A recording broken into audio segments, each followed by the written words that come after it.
So hello guys, আমি আবার চলে এসেছি আমার বার্থডে ব্লগ পার্ট 2 নিয়ে। তো আমি বন্ধুদের সাথে চলে এসেছিলাম চেন্নাই এক্সপ্রেস নামে স্টেশন মোড়ে নিউ রেস্টুরেন্টে।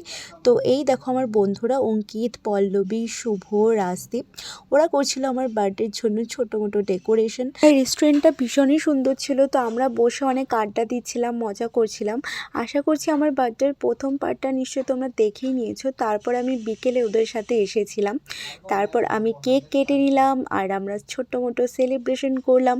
তো ভীষণই ভালো লাগছিল। আর জানো, ওরা আমার জন্য যে গিফটটা এনেছে, এই বইটা আমি অনেক দিন থেকে খুঁজছিলাম, বাট বইমেলাতে খুঁজেও আমি পাইনি, সব জায়গায় স্টক আউট হয়ে গেছিলো। আর ওরাও কোইন্সিডেন্টলি ওই বইটাই নিয়ে এসেছে। তারপর পল্লবী আমার জন্য ছবিও এঁকেছে, কি সুন্দর। আর দেখো, এখানে ওদের মধ্যে কম্পিটিশন হচ্ছে যে আমার জন্য গিফটটা কে পছন্দ করেছে তাই নিয়ে। তারপর আমরা খাওয়া দাওয়া সেরে নিলাম। আর অ্যাকচুয়ালি এখন সবাই সবার লাইফে ব্যস্ত হয়ে গিয়েছে, তো সেই জন্য সবার খুব কমই দেখা হয়। তো আজকে দেখা হয় না, মনটা ভীষণই ভালো হয়ে গিয়েছিল। তারপর সন্ধেবেলার অ্যাটমসফিয়ারটা এত সুন্দর ছিল যে আমরা ছবি তুললাম, ভিডিও করলাম। আর এরপর আমি চলে গেলাম বাড়ি।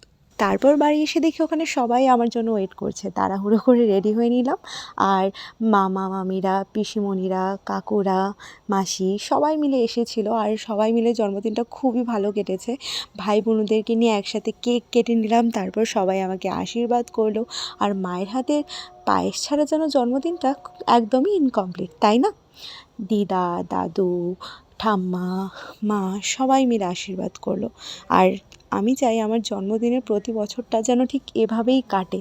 এবছর জন্মদিনটা আমি সত্যিই স্পেশাল করার চেষ্টা করেছি নিজেও, আর যারা আমাকে ভালোবাসে আমি তাদের সাথে থেকে কাটিয়েছি। তো চলো, দেখা হচ্ছে আবার নেক্সট ব্লগে। আমি জানি না কবে আসবে। বাই।